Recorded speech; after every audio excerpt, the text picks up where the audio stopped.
Hello. Mark. Yo, yo. Hey, what's going on, Mark? This is Coach Stokes. How you doing, fam? I'm good, Coach Stokes. What's going on? Hey, we live right now. You ready to rock and roll? Oh, man, we live on the air. Let's get it. You know how we do. Let's go. Hey, what's up, everybody? To all my listeners out there, this is Coach Stokes from the ring to the concrete. This is my very first interview for this telecast when it comes to talking to um, coaches that people are not familiar with, but they need to go ahead and get in check, get in line, and realize what's going on because the game is changing. The Freddie Roaches, those guys who are great in the game, but they are phasing out right now. I'm talking to Philadelphia's own best kept secret. This is Mark MadScientist Robertson coming out of Philadelphia, PA. Like I told you, I'm only going to bring you the truth and the real. And the reason why I'm doing this is because, like I said before, those great Hall of Fame coaches, they're leaving. They won't be here for too much longer. And this man is the future right now, and he's going to come to you live and raw. And I'm bringing it to you first and foremost, the first person that's bringing it to you live. So what's up, Mark? What's going on? Say what's up to my fans and listeners out there, baby.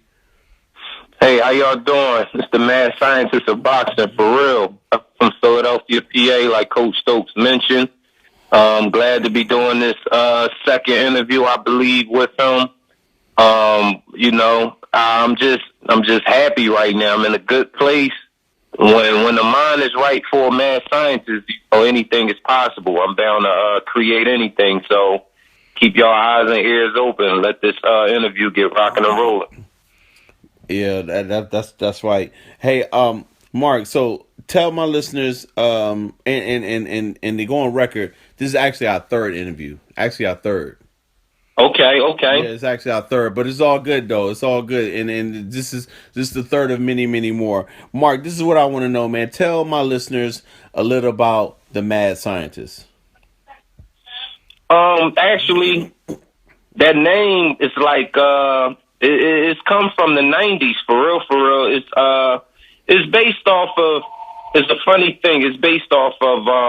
I kind of got that character mindset from a former rapper, in hip hop that I grew up in my era listening to, and that was, and the beauty of it. Let me tell y'all, to all the fans and followers of Coach Stokes that's listening to this radio show, this radio interview. Um, he reminds me so much of myself. To give you a briefing real quick on how my name and how I came to be, because Coach Stokes, I know you remember the rap group, the hip hop group NWA, right? Oh yeah, without a doubt. Based out of Compton, right? So you got Easy E, that's a memorable name. You got Dr. Dre, a name that's everybody knows. You got, of course, Ice Cube, a name that everybody knows. But the least known member of the group name was, do you even know his name, Coach Stokes? MC Ren. MC Ren. That was my man. No disrespect to Cube. No disrespect to Dre, who was more of a producer than a lyricist. No disrespect to Easy, who had that incredible voice. But Ren, when I say I love dude, like his delivery, his voice, and his wordplay, that was my guy. And I think I more respected him because most people didn't give him the props he deserved. So that was me. I just seen myself in that image. So I'm like, and he came out with a song called Mad Scientist, I think in like 96. And the more I listened to that song, I was actually just beginning to work with the pros in boxing. I was like an assistant. I was a mitt man. I was, holding mitts for them great legendary coaches, man. Like I told you before, Wesley Mozan, Sonny McCord at Front Street Gym. But, I was holding mitts at that time, and just that name alone, man, it's funny how people start calling me that. They like, yo, man, for you to be so young, you got a lot of knowledge in this game, and you just seem like an older type of cat, but why is people not giving you your credit? And I'm like, at the end of the day, man, you got to give your own self your own credit. You can't let nobody define who you are. So my name is, is what it is. I'm always creating. I'm innovative, and I can't be duplicated. So at the end of the day, man, like, you know I'm doing my thing. I'm getting my respect, so I don't feel like I'm being disrespected or not getting enough credit. You know, my name is out there, and I believe I got the champion of the future. I do have a world champion on my hands that y'all will be hearing a lot about, God willing, in the next maybe 8 to 12 years. In between there, look for him to rise to the top. So that's when the whole world will be knowing my name. So thanks for asking that question, Coach Stokes, to let me get an explanation, man. Finally, like you said, this the first interview. I really got to put that out there. So that's 100. Thank you for that, Coach Stokes. Man, no problem, baby. Hey, and just a side note, because we got to stick to you when it comes to this interview, because it's all about you. But when it came to Straight Outta Compton, me personally, I did not like how they portrayed Ren in that movie. We really gonna go there, man? Listen, you can ask my kids, my wife. I probably watched the movie like 25 times. Right. Like, I'm still watching it to this day. I done seen the interviews MC Ren did, some of the radio interviews on YouTube where he was, you know, he might have went on somebody's radio interview, and Ren is just one of them laid back cats, again, like myself. And it's tough because they call you a hater when you start saying stuff like, you know, people could talk more about me. I know I'm not getting the props I really deserve. I know I'm one of the best. See, people really don't want to hear, they claim they don't want to hear you say that. Let's put it that way. But it's sad that some of us got to go there, you know. And again, Ren is really not one of them type of dudes. But yeah, the world should have been taking notice more of MC Ren's skills. But I like to tell people, I like to clear it up that I took from the movie that Ice Cube was being a little crybaby. That's just my opinion about Cube. I love Cube when it comes to lyrics and all that. Cube definitely one of the greats, definitely in a popularity side of things. But it's one of them things like, man, I thought Cube was being a little bit of a crybaby, you know, trying to get his way. And I'm real quick on that, Coach Stokes. I heard the real get down, the real lowdown is that he was jealous when DOC started helping the group write. They said DOC was so nasty, man, and with them lyrics, that Cube kind of was like, yeah, y'all doing a solo album for MC Ren and DOC before mine's come out? Because that was the thing. Ren wasn't really supposed to be a real NWA member. He was a solo act when all that stuff got put together. But then they just, you know, kind of threw him in a group because he flowed well. So they like, well, you might as well join this group thing we trying to put together. But then when DOC came, they said Q really started catching feelings like, oh, y'all putting out a solo thing with DOC and Ren first before me. So, you know, I wouldn't want to take it too far into that. Maybe we could do this joint another time. Right. That's going to be on my next episode, Father's Talking About Hip Hop. Yeah, I'm about to get deep in it, but man, I get it, man. You know, like I said before, I'm getting my respect out here, Coach Stokes. You give it to yourself. It's called self-respect. You respect yourself. Nobody else don't have to respect what I'm doing, even though I believe they do, but I'm in a happy place right now, Coach. That's right, baby. That's right. And just to let you know about that, man, I was a big DOC fan, man, before he had the accident and, you know, his vocal cords got messed up, but he's before his time. He was definitely before his time, man. You go, no doubt. Hey, so let everybody know, Mark, you know, where did it all begin, bro? Well, for me personally, again, I think I always had boxing in my blood as a kid. My great-grandfather, you know, he passed away. When I was a kid, man, he would take me everywhere. That's back in the days. I'm talking about like in the early 80s, late 70s. I was born in 74. But you're talking in the late 70s, 79, 80, I'm 5, 6 years old. We would ride around on, you know, like the little double bikes? Oh, yeah, no doubt.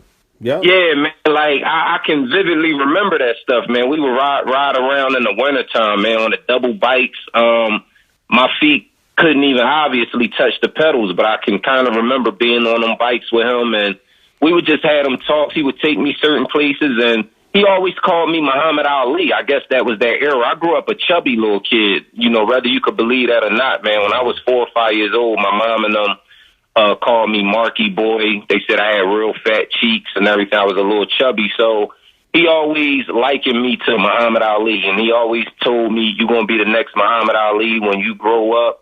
He would tell people, "This is my little world champion." So boxing was always in my family. It was always on my TV set. Channel 6 back in the day. I could remember watching Sugar Ray Leonard and Tommy Hearns in '81. There was really no, of my recollection, no gyms for me. Maybe Joe Frazier gyms back in the early mid '80s when I was coming up. So I didn't really go hardcore in the boxing. I think I really picked it up around 19, 20 years old, sparring in the gyms.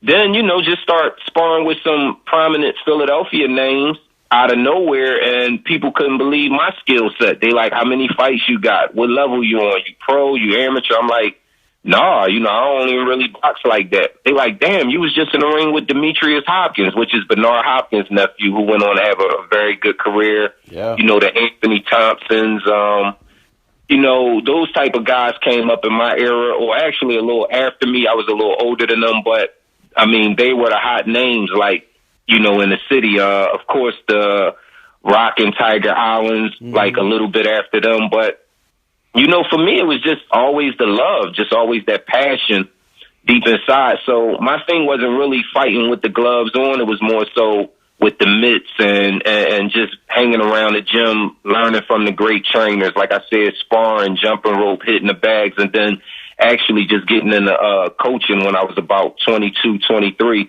So everything you see me doing and social media might see me doing right now, Coach Stokes, I feel like this ain't nothing but a reinvention, man, because, of my son and some of these amateurs. But I've been around the block already. It's just like, again, man, science is just reinventing itself.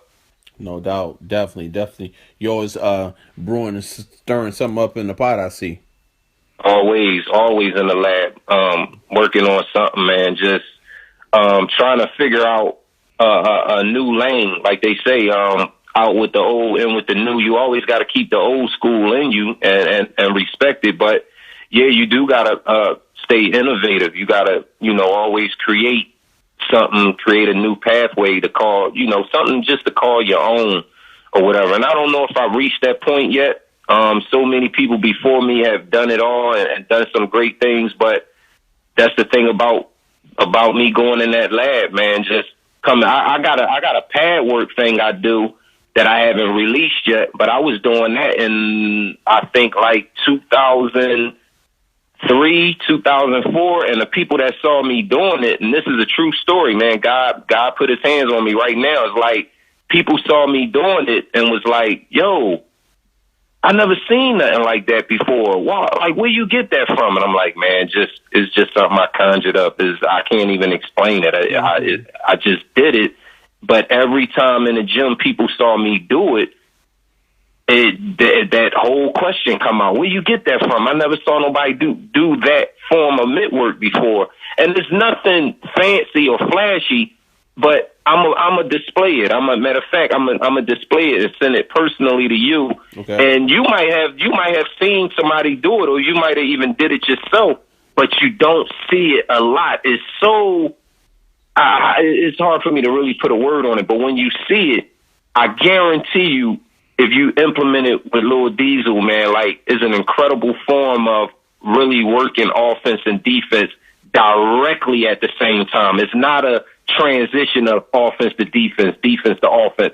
It's exactly defense and offense at the same time, because you got to do exactly what's going to be done in them fights. Sometimes you're going to punch, the other guy going to punch. Right. He's not going to wait for you to punch, then he's going to punch. Y'all might throw a punch at the same exact time. Y'all might throw combinations at the same exact time. So how do you throw a shot and defend at the same time? And I figured out a way to do that with the mitt. So I'm going to send that to you, Coach Stokes. Oh, most definitely, brother, because, my son is a big fan of, your son, man, and he looks up to him. So I definitely will incorporate it into his workout and into his knowledge. So I really appreciate that.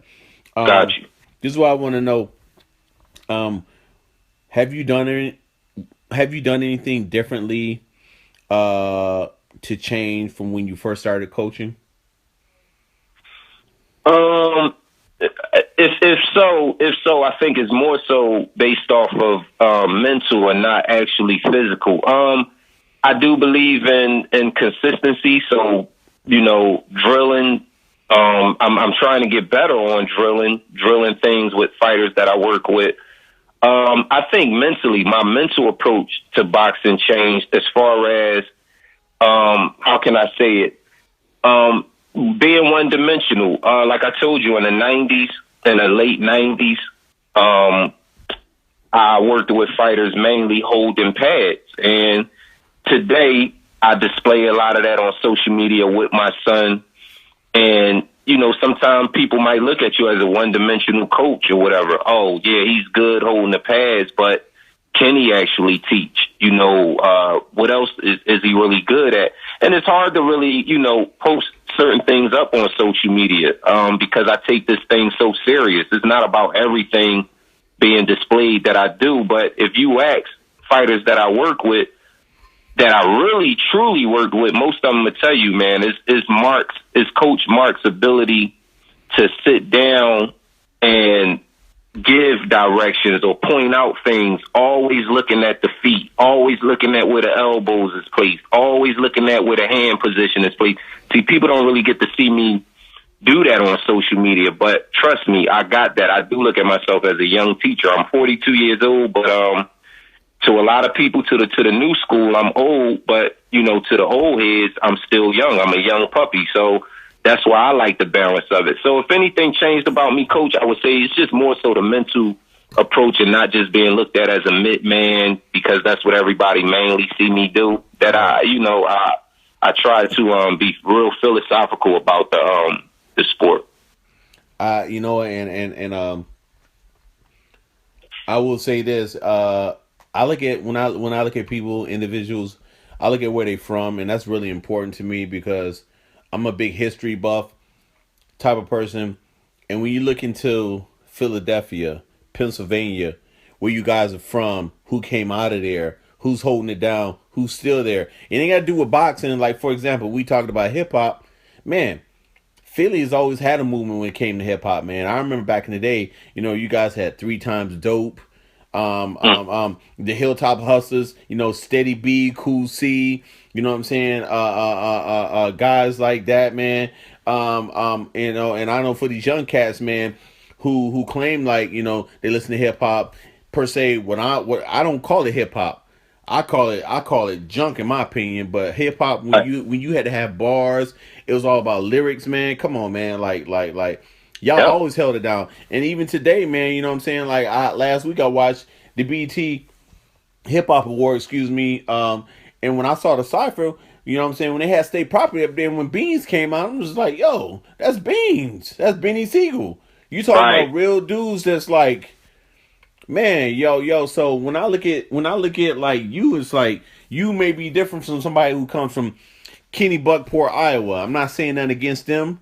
Man, I don't even know, bro. I don't even know if that's a real fucking city, bro. That just came off the top of my dome. But I'm just saying though. I'm just saying, Mark. Like where you come from Philadelphia, man. People don't know, man, what you have to do in order. You got to prove yourself every day, man. You know what I'm saying? From being a little shorty to being a man, and you test it every day. People don't understand that. So when it comes down to it, man, people don't know how much when you go inside the gym. It's tons of dudes up in there that everybody got the same dream, the same goal. You know what I mean? But then when it comes down to it, it's like you there, you still there. Man, that's something when it comes to our sport, man. Yo, not only must you have a name, but when you got the street cred, when it's like, yo, I know Mark, and he's done this, and he's been real. People gotta understand that, man. This type of sport where it's not like a team sport. You know, nothing against team sports, but you know, when you win, you win, and when you lose, you lose. You know what I'm Yep. saying? They look at you. There you go. They look at you. I think you say it best though, Coach Stokes. Like, I see so many similarities that, like, in the way we approach things is that balance, like you spoke of, you know, in other interviews and in other conversation. It's just like, that's it, man. If you get too high up on yourself and really think you the ish, then, you know, so be it. But you got to deal with that. And like you say, you know, me coming from Philadelphia, that's just it. But if you get too low on yourself and don't give yourself enough credit and don't stand up on your own 2 feet and on your own shoulders, then people going to, really nudge you all the way out the box and act like you don't even exist or you ain't put in no work. So that's why I always say, man, mad scientists, they can't take that from me. That's a mental, that's a psychological advantage I want to hold. I have to have that. I have to believe in a lab. I have to believe in being a creator, an innovator, doing things my way, because I just live in the city. I come from somewhere where, man, like, it's competition all the time. It's a swag city. They call it the swag city. And when it's your time to shine, and if you do get a chance to get that platform, you gotta, like you said about Beans, when Beans walked out there on that stage, to do that cypher thing, just that aura that he brung. They did that for a reason, because of his level of respect. So I want to be recognized the same way one day. If not today, maybe 10, 15, 20, 30 years from now. But I got to keep putting in that work. I got to keep respecting the craft. I got to respect the ones that came before me. There's a lot of young pups in the game right now today doing their thing. Yeah. I can't be jealous of them or anything like that. I'm the one on these social media sites showing them love, telling them, because I'm reading a lot of their comments and things they going through. And I got to kind of tell them, listen, man, you put yourself in this position, you already know what it is. You know where we come from. Stand on yours. Stand on your shoulders. Get up off your shoulders and hold that. So, that's just what it is here, Coach Stokes. No doubt, no doubt. Let me, out of all the coaches in the sport of boxing, mad scientists, who is someone you revere?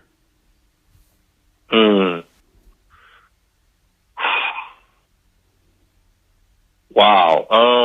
I told you I was going to bring the questions. I told you I'm not playing. Yeah. Let's get this work. Let's get this work, baby. Let's get this work. Yeah, make mad scientists think. Wow.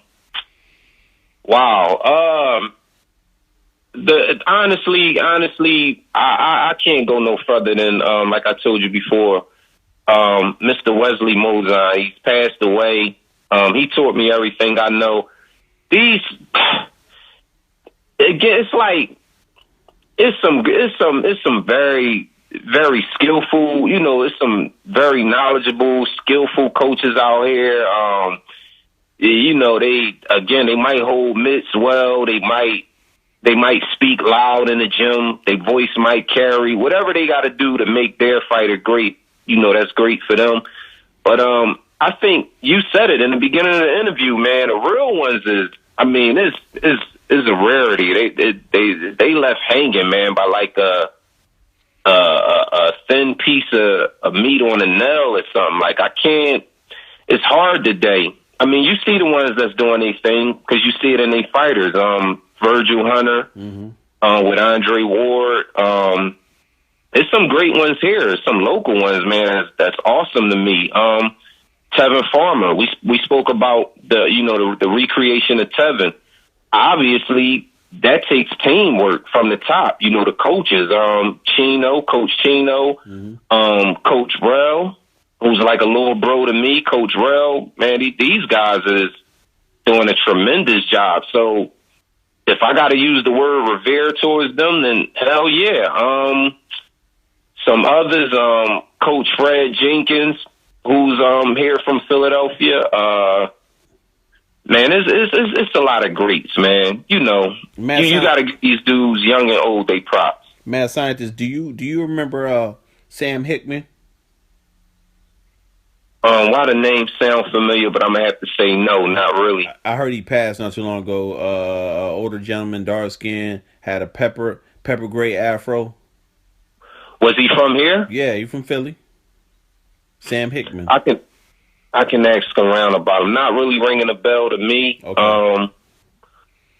So yeah, I would have to say no. But if you mentioned him, then obviously he was somebody and did his thing. So let me take a piece of him and keep it alive. So yeah, now I want to find out about him. I want to do my homework on him, get some history on him, and keep his legacy alive.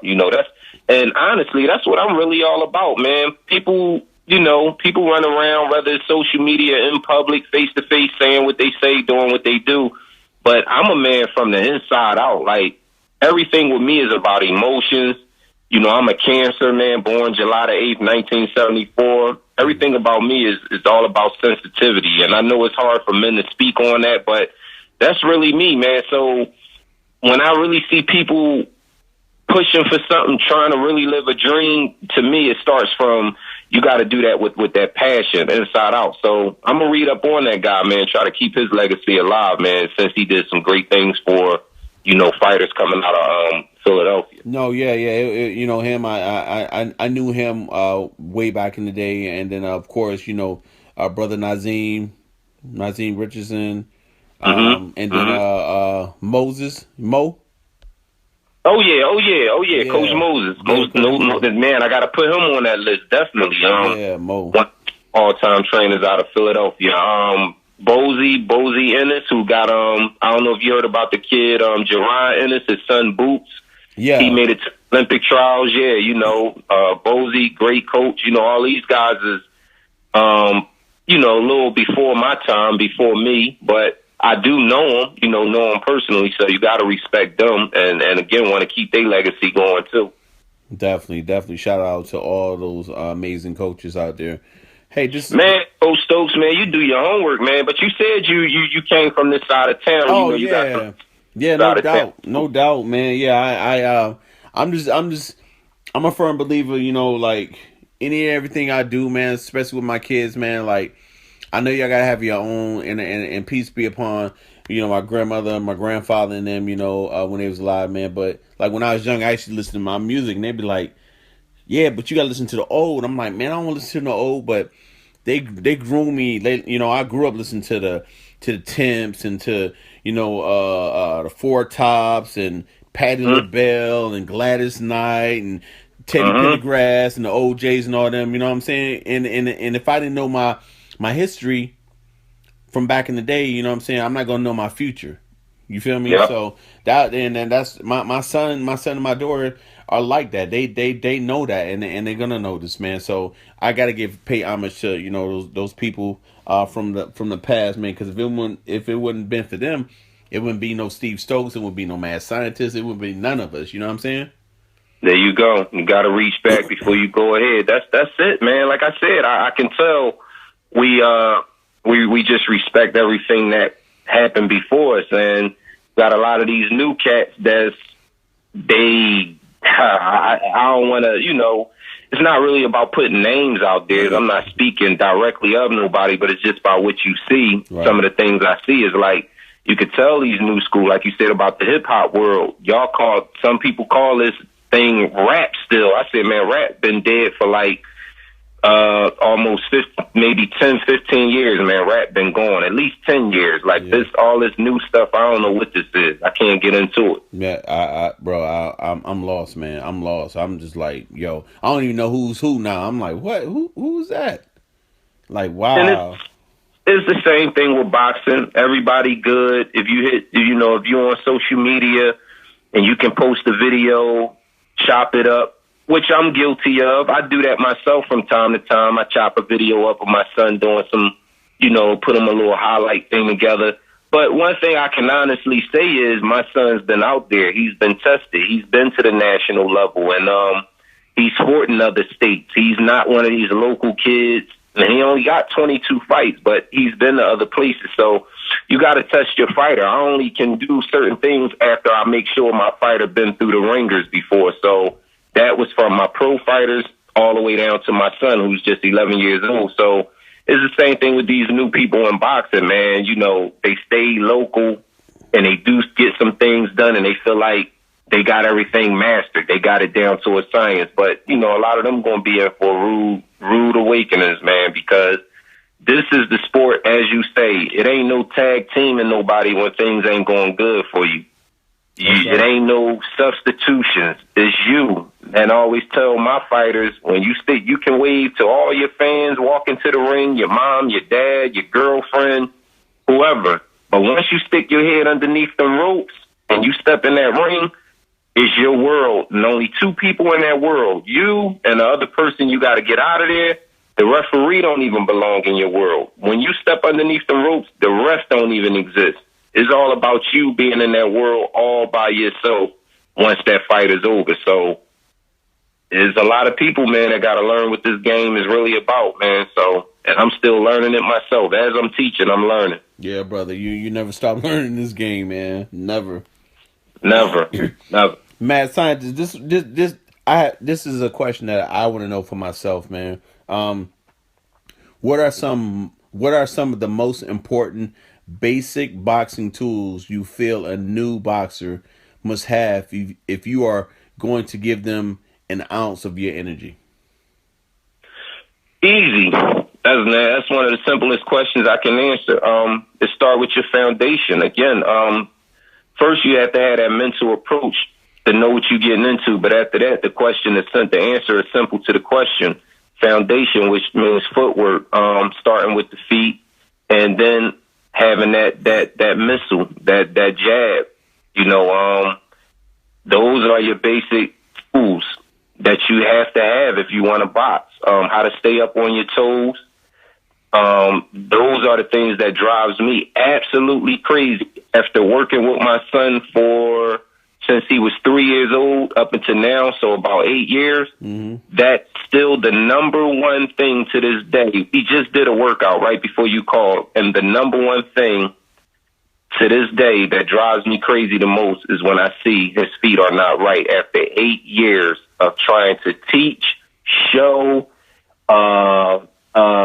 YouTube, myself, him, pro Danny Garcia, Andre Ward, after watching all these people and showing it to him over and over, proper foot placement, when he don't get it right and when he wants to be lazy and just not focus on that, I have to shut practice down or I have to just get nasty, like get a little mean, because that just drives me crazy. I don't think no fighter should begin boxing or should be able to advance into the mainstreams of amateur boxing or the pros if them damn feet ain't right. So to anybody listening and to all that will be listening and hearing this, please, please, please don't worry about your hooks. Don't worry about looking like Floyd and slipping and rolling and putting blindfolds on to hit the mitts if your damn feet ain't right. And I say that to y'all in a great way with respect and, love as a coach and a teacher and a trainer.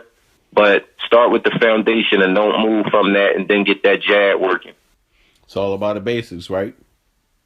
Those are your basic tools. That stick got to be right. That chin got to stay down behind that shoulder off of each jab. And like I said, man, them feet, that back foot is everything. It's not so much the front foot. The front foot is your territory. And that's, I'm giving away little secrets now, but the front foot, when I'm working with fighters, I tell them that marks your territory. When you shoot the jab and that front foot is whether it's stepping or is in a stationary position, but the moment you bring that front foot back 2 inches, a foot and a half, that's the territory you just gave up. So I teach my fighters territory with the front foot.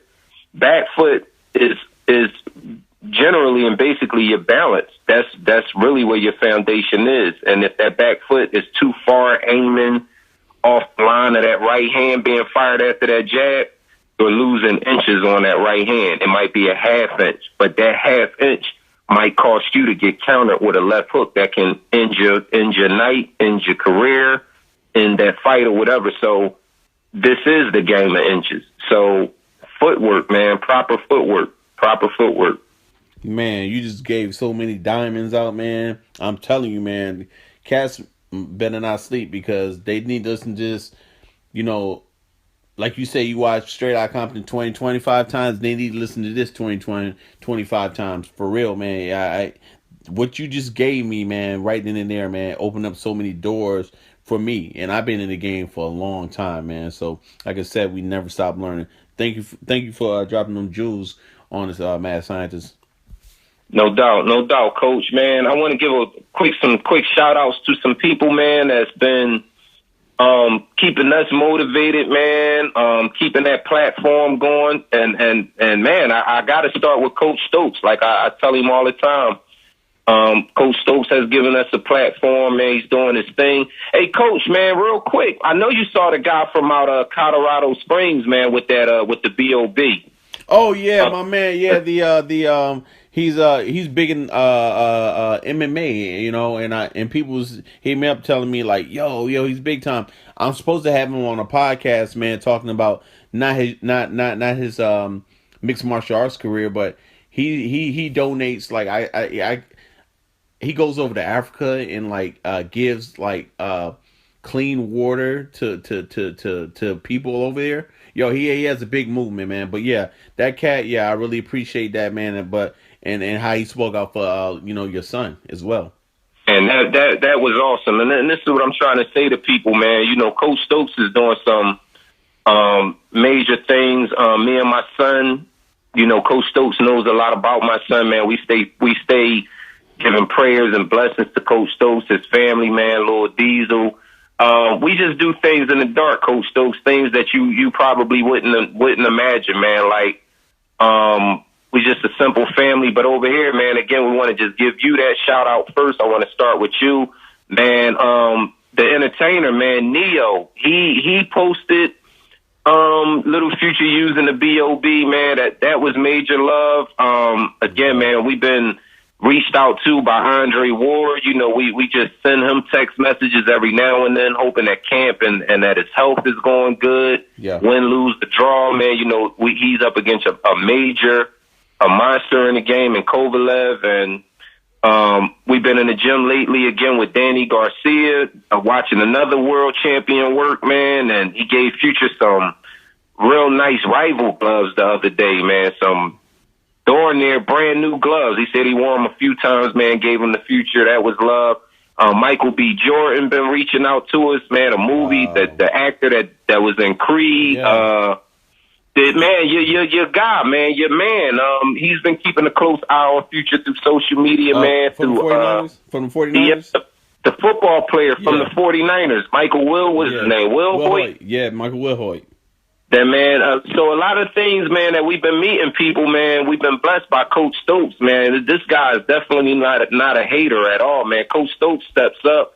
He wants to give people a platform, so it's very important for y'all to get the right messages out this interview. It's not always about the boxing life. Is really the overall life, man, what y'all do in general. I just talked to a few of Future friends in my garage, man, and boxing had nothing to do with it. I just told them kids, when y'all out there in them streets, you know, decision making is everything, man. When you out there in the park and you around friends, and it might be 10 of y'all, but two of them want to do something negative.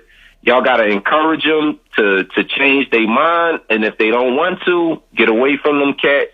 Think about your future, and you know that's just relatively it, man. So that's what I'm really preaching, and Coach Stokes is very helpful in putting these type of platforms out there, man, for kids all over the world, teenagers and adults. And we firsthand appreciate that, man. More shout outs to my man Sway doing his thing. He want to bring Future on for an interview soon, so we hopefully we get that taken care of. And last but not least, Robert Easter Jr., man, the cat that just won the world title from out Cincinnati, Ohio, man, a good understudy of Adrian Broner's, man. So he's been keeping an eye on Future and said he thinks Future can be a future world champion. Much love to all them guys, man. So we thanks for that, Coach Stokes, for letting me put the shout out up there. Don't even worry about it, man. Talking about the Bob, man, I gotta give a shout out to my man King Mo from Bellator and fighting, Strikeforce. King Mo sent me a picture last week. I posted up, I don't know if you saw it, but he gave a Bob to King Kong Luis Ortiz, the Cuban heavyweight. Yeah. And he working with it now. See, wow. He working with it now. He loves it. So he said, he wants to take it down there to Guillermo Rigondeaux. Those guys down there in South Florida. Where all those Cubans are. I don't know the gym that they at, but he wants to take it down there. But I told him, I said, yo, I gotta take me check my my flying miles, man, so I can get over there anyway. So I like to do that with him. But fam, It's nothing, man. I mean, you know, somebody I listened to today, man, and I actually follow him, man, and he's very motivational to me, man. But another Philadelphian, and that's Kevin Hart, man. Kevin just gives and gives and gives, and he be on his grind, he be on his hustle, man. Kevin's just saying like how like he don't do it for the awards. They just gave him a star. He's got all these awards and stuff, but he's like, man, what motivates me is giving back, helping people. You know what I'm saying? Making people get on the grind, and that's what it's all about, man. Because if you give back, God is gonna give it back to you tenfold. Yep, it's already happening. That's right, and that's the thing. It's nothing physical. You just have to notice it when it's happening, man. That's so true, and I think that's why we're in a position that we're in today, because of great people like yourself, man. That's just doing it without.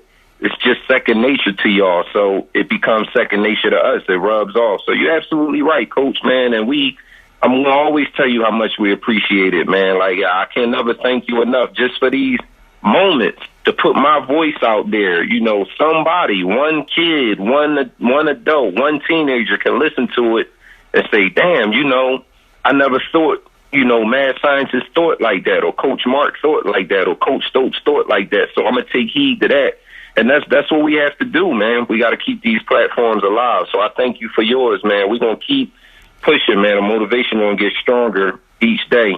So every time you call, man, it just takes a little bit of weight off my shoulders and just lets me understand that I'm doing something that's okay. Like I'm all right with what I'm doing. Don't worry about it, baby. I appreciate you, man. And big things are coming your way, and big things are coming my way. And when those things happen, I'm not gonna let the cat out of the bag. But when it's coming real soon, but when it comes, man, definitely gotta have you in future out here on the West Coast, man, so you guys can be a part of that. There's one more question. Well, there's a lot more questions I want to ask you, but I see we have to do this in two parts because we already running at 42 minutes already. So this is this question I want to ask you right here. Okay. And Mad Scientist, that is training your boxers. Who are 3 boxers that you will want your boxers to emulate when it comes to offense, defense, and ring IQ? Now watch this. I'm pretty sure, like you said, we did 2 interviews prior, and I might have gave you different names according to maybe a different way you worded that question. But I'm gonna give you now how you want to break it down again. You said according to ring IQ, defense, and offense. Right. Who are 3 boxers that you will want your boxers to emulate? One, just off of me studying the game over the past week, looking at classic fights and stuff like that, I was so impressed with this guy, man, so amazed. And I remember watching him fight in his era, but I wasn't up on my game. So I'm going to say, damn, but you say defense and offense, and I think he had both. But I'm going to use this one as far as his defense. I'm going to say Johnny Tapia. Oh, yeah. Tapia was that's for offense? That's for defense. Defense. Okay. Now, believe it or not, Johnny Tapia would get hit. He wasn't, he didn't have a spotless defense, but I'm talking about if you go back and go on YouTube or however you want to do it and you watch some of his most memorable fights, man, this dude, I don't know if he was on drugs at the time or what was going through his mind, but he pulled off some of the most amazing defensive moves, man, that I ever seen in my life. And I mean, off the ropes, in the middle of the ring, catching, being able to catch and counter, slipping, rolling. Johnny Tapia had it, man, and he had those crazy feet. He didn't have the best feet because he had those I call them LeBron James feet, where his feet look like they're going in 2 different directions. But as far as upper body movement and twisting at the waist and hips and stuff like that, man, and just moving that head, yeah, Johnny Tapia defensively. Offense. How about, let's go with, on this one, again, me watching fights lately, let me go with Terrible Terry Norris. Wow. You couldn't, yeah. And Norris during his prime was killing everybody. Terry Norris, and I watched him, sad to say, man, just pick apart and destroy Sugar Ray Leonard, man. I know they was in two separate eras, but, you know, that was a sad sight to see. But one thing I learned from it that I've been, again, relating back to my son is, when you step in that ring, you can't take nobody lightly. There's no sign of respect. Respect is due before and after the fight. But during the fight, man, you just can't do it, because Sugar Ray Leonard in that fight kept coming back. He showed the champion's heart. He showed, I'm an old lion, but you're going to have to kill me in here. And guess what? Terry Norris was up for the task. So I would say offensively, mindset to destroy, Terry Norris. Okay. Ring IQ, man, you can get this one to so many people. Ring IQ, my Lord. Man, that goes back to, that can't be a one name answer, Coach. Right, that so guy. Give me three then. Give me three for that one. Give me three. Andre Ward, you got to stick with this dude. Mm-hmm. Andre Ward, because he has like that B-hop in him. Andre Ward, Guillermo Rigondeaux, love him. That's my guy.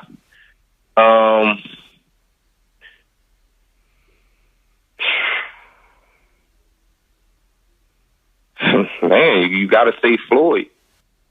Yeah. So I'm kind of staying with the new school, but yeah, those three right now, right off the top. Yeah, Rigondeaux, Ward, and of course the truth, man, Floyd. Yeah, you know what? That's everybody you said was top of their game, man. Top of their game, and those are prime people. So definitely above Class A fighters, without a doubt. Hey, before we go off, Coach, let me hear yours real quick, man. You know, you asked so many questions. I got to throw one back at you, man. Give me yours. Defense, all right, offense, and ring IQ, man. Come on, Coach Stokes, break it down for me. All right, so me working with my fighters, I would say defense. When it comes to defense, James Toney. Are you talking about my guy? How can I forget him? James Toney, without a doubt, man. I mean, you talking about the master of the shoulder roll. I mean, I love Floyd's, but James will stay in the pocket and make you miss. Yeah. And I'm gonna tell you this right now, man. James Toney was the one that changed my mind, because back in the day, you know who my favorite fighter was? Roy Jones? No, he knocked out my favorite fighter, Michael Nunn. Ooh, Michael Nunn. Okay. He knocked out Michael Nunn, and I told James, I said, man, back in the day, I hated you, man. And he looked at me, he's like, what? I said, but you changed my mind, though, because you knocked out my favorite fighter, Michael Nunn. He looked at me, he just hugged me. He said, man, damn. He said, I'm sorry for doing that to you, baby. hey, but real cool brother, man. James Toney, when it comes to defense, offense, oh, man. Offense, I'm gonna go with Tommy Hearns. Tommy Hearns. His jab, I mean, when you said that, the jab, me talking about me, man, like I feel like that's my favorite punch, and I feel like I can teach anybody the jab, but the different variations of the jab when it comes to whip jab, you know what I'm saying, the power jab, you know, the up jab, you know, I mean all different types of angles when it comes to jab, because when I first started, that's all I had, that's all I could throw for 6 months. I mean, I tell these kids, like, kids are so programmed to learning offense first. Back in the day, it was like you learn defense, and I remember, peace be upon him, Coach Johnson, Robert Johnson, man. He was my very first boxing coach, and every day we go to rec center. It was like this, Mark. It was like, all right, all the newbies, all the new guys, all the JOs, get on the line, and we had to jab all the way from one end to the basketball court to the other end. I got tired of that shit, man. So one day, we up here talking, we gonna start an up rival. We ain't gonna do this no more, man. It's like, Coach, we don't want to do this no more, man. I'm ready to box. Oh, you think you ready to box? Y'all know I'm ready to box, man. Mark, he put us in. One of the advanced dudes, beat the brakes off me. I couldn't even go around. I couldn't even go 2 rounds, brother. I couldn't even go Mm. 2 rounds. But it showed me like, yo, when they say I wasn't ready, I wasn't ready, man. But the very first fight I had, man, I must have threw about 1,000,000 jabs and probably like 1 or 2 right hands. You know what I'm saying? So that jab was the basis of like, yo, you know what? You could beat a man off a jab, and I've Yeah. seen that happen. So, with that being said, man, I mean, I love Tommy Hearn's jab, man. You know, especially back in the day, man, when it was, you know, I go back and forth when they talk about, you know, him and Ray Leonard, man. I still thought he got robbed that first fight. I thought he won all the fights, man. But that's just me. The Tommy Hearns to me. So offensively, Tommy Hearns and ring IQ, brother. I'm gonna go with Sugar Ray Robinson. Whew. You took it all the way back to the master, to the true original master, man. I mean, Yeah. the pound for pound king. Yeah. I'm writing this down as you say it, man, because what I like to do is, like I always say, just go study my craft. That's somebody I could jump on YouTube tonight and get busy and watch some Sugar Ray. I love doing that, man, watching Sugar Ray Robinson. Like, Man. wow. So you gave me James. Man, listen, before we go, real quick, I'm not going to make this long, but before we go, let me apologize, man, because Coach Stokes, again, he did it to me again. He set me up. I am a true, and I hope one day I get to talk to this man as you did. I am a true, top of the tier, top of the class fan of James Lights Out Tony. So for me to go and pick Floyd Mayweather, not just because of the shoulder roll, but as the defensive fighter over James Tony, my apologies. No disrespect, James. Listen. So you retract your statement? You retract your statement? Definitely retract. It's just showing me, man, you up on your game, man. You right there up on your game. You thinking errors for that error to come from the top of your head and just throw that name out there like that. Yes, I'm thinking more new school. So I retract. I gotta put James Lights Out Tony. And matter of fact, I'm putting James Lights Out Tony as just my pound for pound overall one of my top 3 fighters of all time. Yeah, man. The man was nasty. The man was definitely nasty. So you're right. Staying in the pocket with that shoulder roll, using that waistline, man. I'm gonna get busy with him tonight and show little Future some James Lights Out Tony. How you don't even got to step outside that box. Like I said, that territory. That's what he was a master of. Yeah, and he was mean. He was mean, man. He was mean. He had a mean attitude, and you gotta have that. I hate to say it, man, but in this sport, we in a hurt sport, man, and sometimes, like you said, kids can't understand that. Where it's like, this is my friend, Dad. Well, you know what, son, you gotta understand that. It's kind of like, if you don't win, you know, I mean, I know you want to satisfy and you still want to be friends with them, but at the end of the day, you still can be friends with them, but you got to go in and beat him, because if you don't beat him, he's going to beat you. Yep, that's true. So I'm gonna let you go with that one, Coach, man. Thanks for letting me clear that up, man. James Lights Out Tony, man. You a legend, my dude. Oh, again, bro, man, Stokes with an awesome show, man. Thanks for this interview again, and let's do a part 2, man. Whenever you're ready to do a part 2, let's get it cracking, man. Great again from the best. I didn't even get all my questions out, man. So I'm looking at like 7 more questions, but we are definitely going to do a part 2 to this, you know, conversation with the mad scientist. But just before we leave, man, how can people contact you on social media? Facebook is Mark Robertson. Just look for the guy with the black cap on backwards, man. Y'all should know me, the mad scientist, Mark Robertson, ROBERTSON. Instagram at Mad Scientist of Boxing. If you can spell it out, that's me. At Mad Scientist of Boxing on Instagram. Also at Little Future 11 on Instagram, because I'm on both accounts back and forth. And Twitter, I believe at Little Future 9. So that's how you can get with us, man. Okay. So thanks for that again, Coach Stokes. No problem. That's what it is. Everybody from Coach Stokes, from the ring to the concrete. You tune in today, October 12th, 2016, with my man Mark Mad Scientist Robertson, Philly's own, best kept secret without a doubt. Check it out and holler at me. Let me know what you think. Talk to you later. Got you. Peace, Coach. Raw Sports Boxing, reppin' Big Star.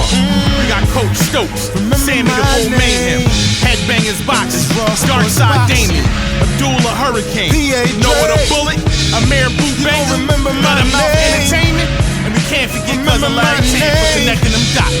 You gon' remember Raw Sports Boxing. Say remember my name. Remember my name.